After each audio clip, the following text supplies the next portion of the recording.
बोलो जयकारा बोल मेरे श्री गुरु महाराज की जय। बोलो मेरे श्री नंगली निवासी भगवान की जय। दयालु श्री परमहंस दयाल जी महाराज की जय। बोलो मेरे श्री निजातम भगवान की जय। बोलो मेरे श्री प्रेम भगवान की जय। श्री निजातम बोध का 38वें दिन का पाठ। सभी प्रेमी जनों ने स्नान आदि से निवृत्त होकर श्री सद्गुरुदेव जी महाराज की पुण्य महासमाधि पर जाकर आरती पूजा अर्चना की। वहाँ से प्रसाद ग्रहण कर सभी संतजन व भक्तजन परम आराध्य देव श्री स्वामी निजात्मानंद जी महाराज की पावन समाधि निजातम स्मारक पर पहुंचकर अपनी अपनी श्रद्धा के पुष्प अर्पित करके वहीं पर बैठ गए एवं श्री स्वामी जी की याद में भजन संकीर्तन करने लगे। खाना पीना तो किसी को क्या अच्छा लगेगा। किसी ने किसी गुरु भाई के मजबूर करने पर थोड़ा बहुत आहार ले लिया तो ठीक, नहीं तो अपनी सुधि को भूले हुए सभी प्रेमी वहीं पर ही बैठे रहे। इस प्रकार दोपहर भी व्यतीत हो गई एवं शाम का समय हो गया।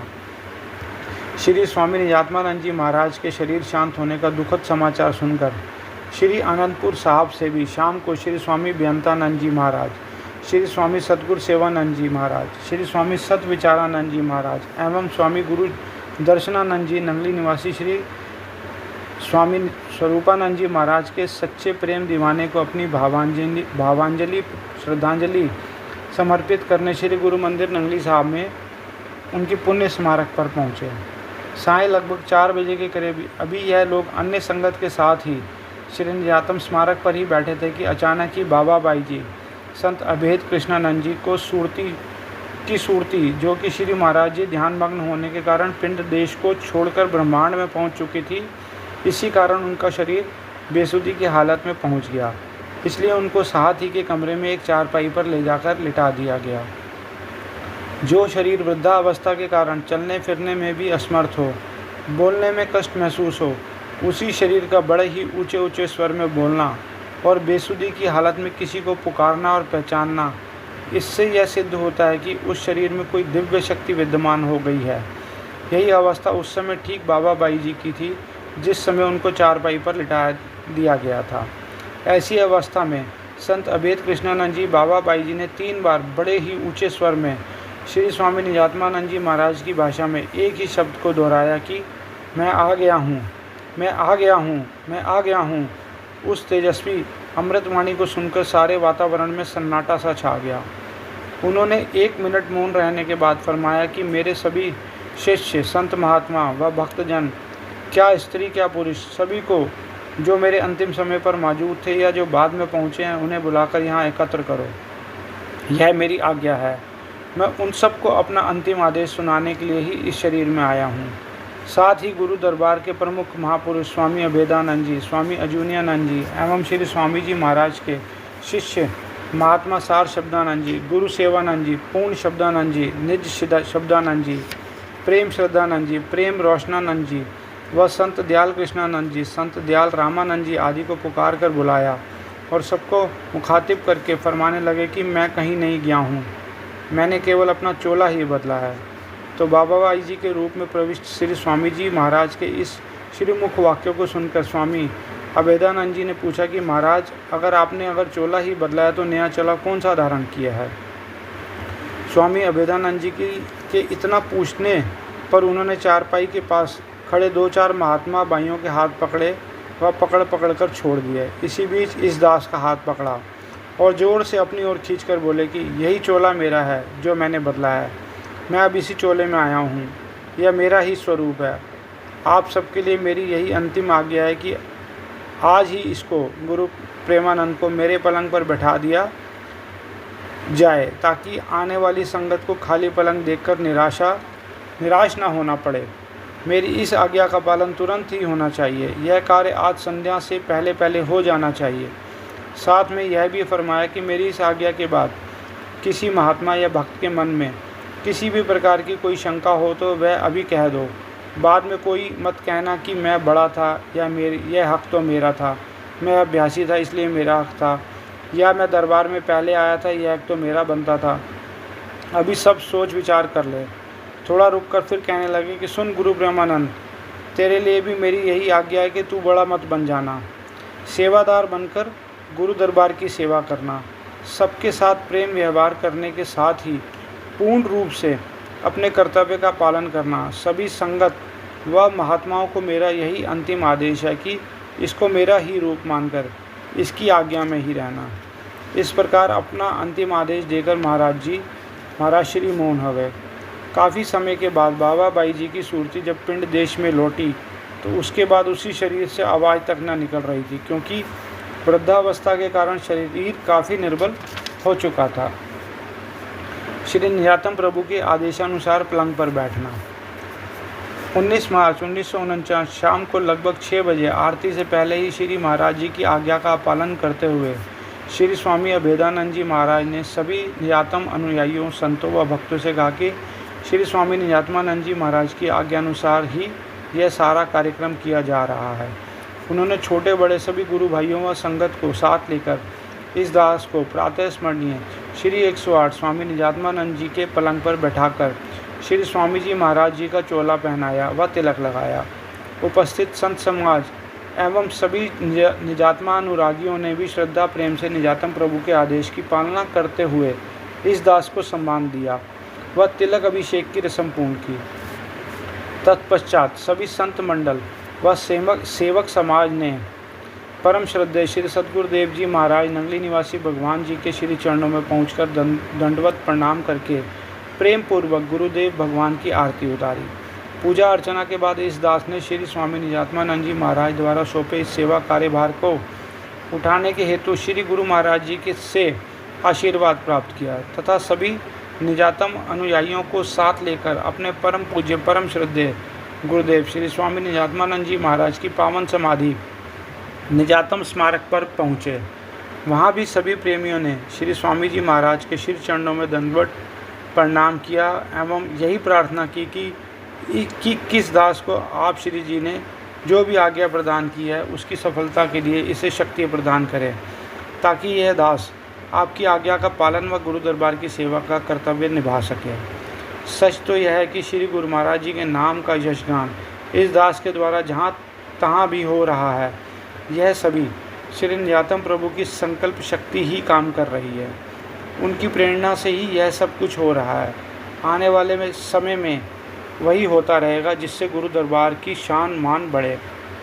मैं तो सदैव श्री गुरु महाराज जी के चरणों में यही प्रार्थना करता हूँ कि यह जो कार्यभार सौंपा है इसे सुचारू रूप से चलाने के लिए अपने श्री चरणों की भक्ति एवं शक्ति प्रदान करें, तभी हम इस कार्य में सफल हो सकेंगे।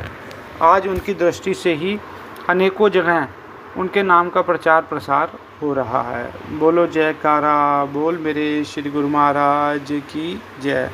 बोलो श्री निजातम भगवान की जय। बोलो जयकारा बोल मेरे श्री गुरु महाराज की जय। बोलो मेरे श्री नंगली निवासी भगवान की जय। दयालु श्री परमहंस दयाल जी महाराज की जय।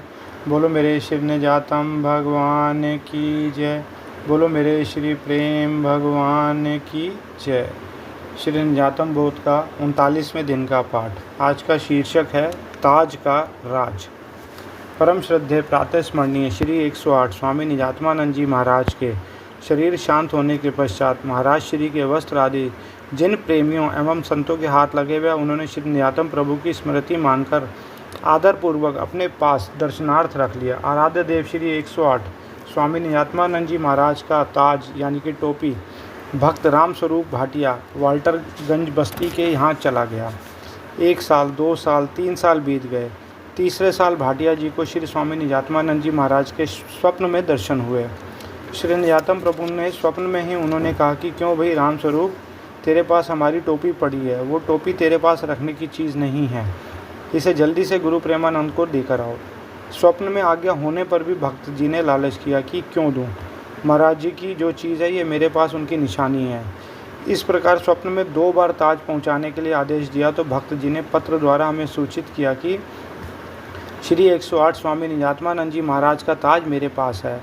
मेरे को स्वप्न में श्री स्वामी जी महाराज जी की आज्ञा हुई है कि तू इस ताज को गुरु प्रेमानंद के पास पहुंचा कर आ। इसके पश्चात काफ़ी समय बीत गया एवं भक्त जी ने किसी स्वार्थवश ताज नहीं पहुँचाया। तीसरी बार फिर भक्त जी को स्वप्न में कठोर शब्दों द्वारा श्री स्वामी जी महाराज ने आदेश दिया कि यह ताज तुम अभी इसके असली अधिकारी के पास पहुंचा कर आओ, अन्यथा इसके दुखद परिणाम भुगतने पड़ेंगे। अगले दिन भक्त जी सपरिवार इस दास के पास दिल्ली आया।